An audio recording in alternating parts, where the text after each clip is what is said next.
2nd মে ফেলুদার সৃষ্টিকর্তার জন্মদিন এবং যেভাবে ক্যাপিট করা হয়েছে আমার মনে হয় এত সুন্দরভাবে আমি সঞ্জীব আচার্যকে অনেক অনেক ধন্যবাদ জানাচ্ছি এত সুন্দর রিলের মাধ্যমে জিনিসটাকে প্রকাশ করা।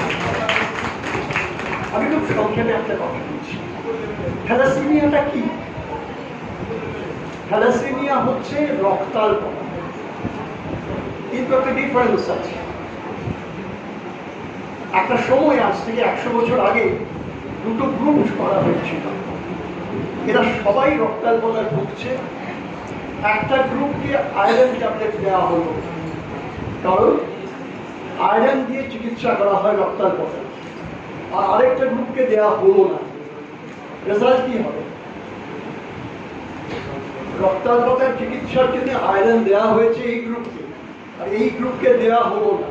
রেজাল্ট কি হবে? না ভালো হবে তো? হলো না।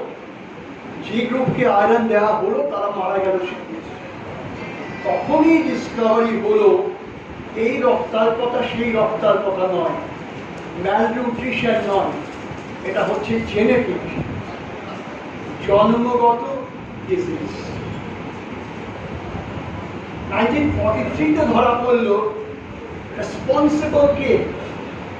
শিশুটির নিজের বাবা এবং নিজের মা রেসপন্সিবল, নইলে কখনো থ্যালাসেমিয়া হবে না। আমি খুব সংক্ষেপে দুটো কথা বলছি। গোটা পশ্চিমবঙ্গের যত জনসাধারণ আছেন তাদের যদি একটা রক্ত পরীক্ষা করা হয় সিরাম ল্যাবরেটরিজ থেকে, তাহলে 90% হচ্ছেন বাহক নন। পশ্চিমবঙ্গে 90% বাহক নন, তাহলে অটোমেটিক্যালি 10% বাহক।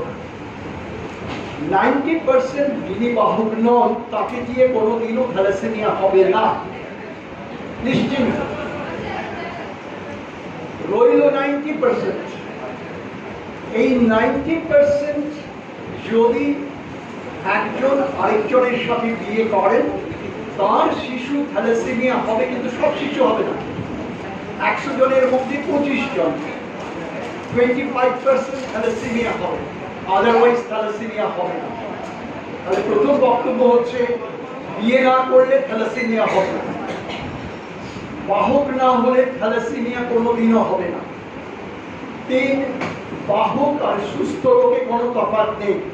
যেমন উনি বলেছেন অমিতাভ বচ্চন একদম নর্মাল, ঋত্বিক রোশন যিনি ডান্স করেন বাহক, জেকি শ্রফ বাহক, অমিশা প্যাটেল বাহক, ফুটবল প্লেয়ার জিদান বাহক, লন টেনিস প্লেয়ার সাম্প্রাস বাহক। তার মানে সবাই সুস্থ যতক্ষণ তারা আরেকজন বাহককে বিয়ে না করছে। এইটুকুই পারতাম, আর কিছু নয়। আমি জানবো কিভাবে? সরকারি